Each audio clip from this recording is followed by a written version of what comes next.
আসসালামু আলাইকুম বন্ধুরা, আশা করি সবাই ভালো আছেন। তো বন্ধুরা, যারা এসএসসি এবং এইচএসসি লেভেলে পড়ালেখা করছেন, যারা ন্যারেশন বিষয়টি বুঝছেন না, আজকে আমরা ন্যারেশনের প্রথম ক্লাস নিয়ে উপস্থিত হলাম।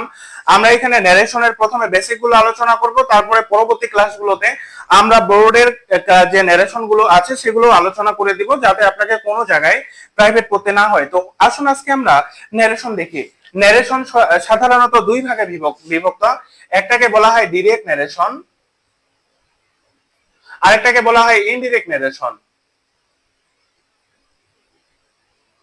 এই ডিরেক্ট ন্যারেশনে আমাদের যে অংশগুলো থাকে আপনি খেয়াল করবেন, ডিরেক্ট ন্যারেশনে থাকে subject plus verb plus object, এইভাবে একটা অংশ থাকবে। তারপর inverted comma subject plus verb plus object. আপনি একটা জিনিস খেয়াল করবেন যে ন্যারেশনটা দুই প্রকার, ডিরেক্ট এবং ইনডিরেক্ট। তাহলে আমরা কি কি পাবো? আমরা এখানে যে জিনিসটা পাবো, ডিরেক্ট ন্যারেশনে আমরা পাবো একটা অংশ, এই অংশটাকে বলা হয় রিপোর্টিং ভার্ব। আপনি খেয়াল করবেন, রিপোর্টিং ভার্ব এই অংশটার নাম। আর দ্বিতীয় অংশ, এই যে আমাদের ফোঁটাগুলা, এই ফোঁটাগুলাকে বলা হয় ইনভার্টেড কমা, ইনভার্টেড কমা। আর এই যে অংশটা আমাদের আছে সেটা হলো রিপোর্টেড স্পিচ। এই হলো আমাদের ন্যারেশনের মোট তিনটা অংশ। আবার আপনি দেখুন তাহলে ন্যারেশনটা কিভাবে থাকে। ন্যারেশনে কমার আগে একটা অংশ থাকে ডিরেক্ট ন্যারেশনে, আমাদের কিন্তু ডিরেক্ট থেকে ইনডিরেক্ট করতে বলে। তাহলে এই কমার অংশ, আগের অংশটাকে রিপোর্টিং ভার্ব, কমাগুলোকে ইনভার্টেড কমা, আর এই যে মাঝখানের অংশটা এটাকে রিপোর্টেড স্পিচ বলা হয়। এই হলো ন্যারেশন গুলা। তো থাকে কিভাবে?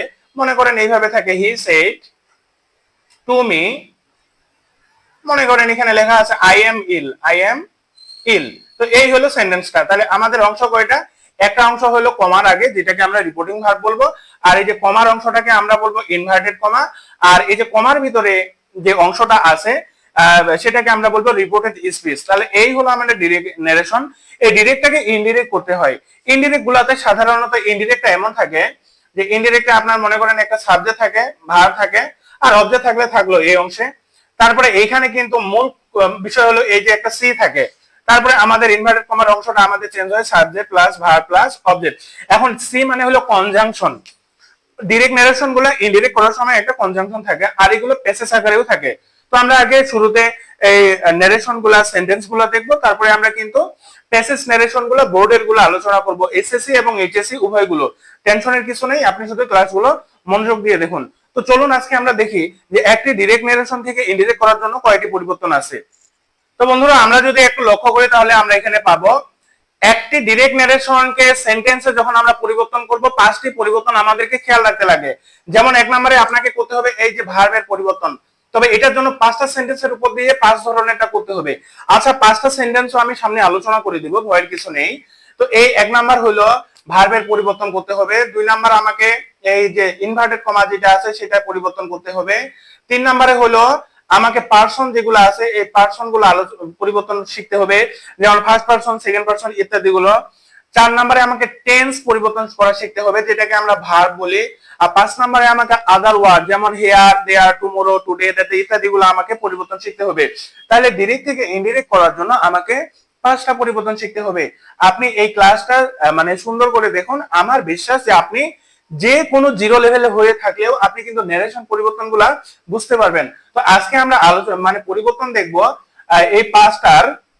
যে রিপোর্টিং ভার্ব এক নাম্বার, আমরা আগে এখন রিপোর্টিং ভার্বের পরিবর্তনটা দেখবো। চলুন আমরা রিপোর্টিং ভার্বের পরিবর্তনটা দেখি। তো বন্ধুরা, এখানে এখন আমরা দেখবো রিপোর্টিং ভার্ব, যেটি আমাদের এক নাম্বার পরিবর্তন। রিপোর্টিং ভার্ব বলতে কমার আগে যেটা থাকে, যেটা আপনি দেখলেন একটু আগে। তো এখানে অ্যাসারেটিভ যদি রিপোর্টিং মানে টেন্স বাক্যটা থাকে তাহলে আমরা বসাবো টেল, টেলস, টোল্ড। ইন্টারোগেটিভ যদি বাক্যটা হয় তাহলে আমরা বসাবো আস্কস। আমাদের অবজেক্টিভ যদি বাক্যটা হয় তাহলে আমরা বসাবো উইশ বা প্রে। ইম্পারেটিভ হলে order, advice, forbid, request, toll বসাবো। আর এক্সক্লামেটরি হলে আনন্দ বোঝালে এক্সক্লেম উইথ জয়, কষ্ট বোঝালে এক্সক্লেম উইথ সরো। এখন যারা পাঁচ প্রকার বাক্য চিনি না তাদের বেলা আমি বলি, এক্সক্লামেটরি বাক্যে আপনার এক্সক্লামেশন চিহ্ন থাকবে, এক্সক্লামেশন চিহ্ন থাকে এক্সক্লামেটরি বাক্য। ইম্পারেটিভ বাক্যটা ভার্ব দ্বারা আরম্ভ হবে, যেমন come here, go there, do the work verb দিয়ে। অবজেক্টিভ বাক্যটা উইশ বা প্রে, যেমন may you live like, sorry এখানে উইশ বা মে হবে। যে বাক্যটা উইশ এবং মে দ্বারা আরম্ভ হয় সেটাকে অবজেক্টিভ বাক্য বলে। আর প্রশ্নবোধক বাক্য যদি কোনো বাক্যে থাকে তাহলে ইন্টারোগেটিভ হবে। আর এই চার প্রকার একটা না থাকলে অ্যাসারেটিভ বাক্য হবে। তো আসুন আমরা আজকে একটু এটার উপর দিয়ে একটু উদাহরণগুলো দেখি যে কেমন টাইপের আসে। তো আমি যদি আপনাকে বলি, যেমন হি সেড, এখানে আমি বললাম হি সেড, তারপরে আমি বললাম আই এম গোয়িং। তো আপনি এখানে দেখুন তো এইটা অ্যাসারেটিভ বাক্য কিনা।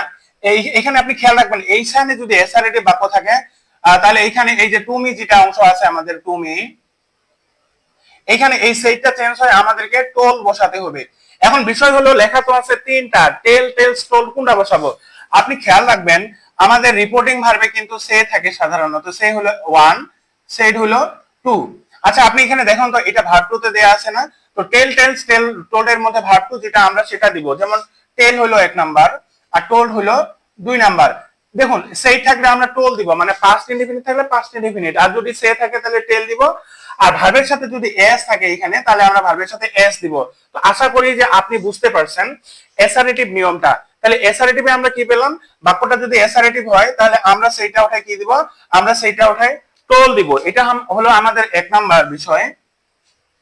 এরপরে 2 নম্বরে আমরা এখানে এইভাবে দেখি যে 2 নম্বরে আমাদেরকে দেখতে হবে ইন্টারোগেটিভ বাক্যটা, সেটা হলো, তো এখানে দেখুন আমরা ইন্টারোগেটিভটা লিখেছি হাউ আর ইউ, এটা একটা ইন্টারোগেটিভ বাক্য। আমরা জানি ইন্টারোগেটিভ যদি আমি পাই, ইন্টারোগেটিভ পাইলে আমাকে আস্ক বসাতে হবে। যেহেতু এটা ভার্ব 2 তে দেয়া আছে তাই আমি শুধু আস্ক এর সাথে ইডি যোগ করে ভার্ব 2 বানাবো। আর চেঞ্জ করার সময় অবশ্যই টু লেখা যাবে না, আপনি মি লিখবেন। আমরা কিন্তু 1 নম্বরে রিপোর্টিং ভার্বের কাজ শিখতেছি এই 5টা সেন্টেন্স, এরপরে আমরা 2 নম্বরের অংশের কাজ শিখবো। 1 নম্বরের অংশের কাজটা আজকে আগে দেখুন। তাহলে এটা হলো এইভাবে ইন্টারোগেটিভ। এরপরে আমরা দেখি, চলুন অপারেটিভ বাক্যটা দেখি। তো এখানে অপারেটিভ বাক্যটা দেখুন, অপারেটিভ বাক্যটা কিন্তু মে বা উইজ দ্বারা আরম্ভ হয়, যেটা আরম্ভ হয়েছে যার কারণে অপারেটিভ। তো অপারেটিভ আমরা যদি পাই, অপারেটিভ পাইলে আমরা কি উইজ দিব এবং প্রে দিব।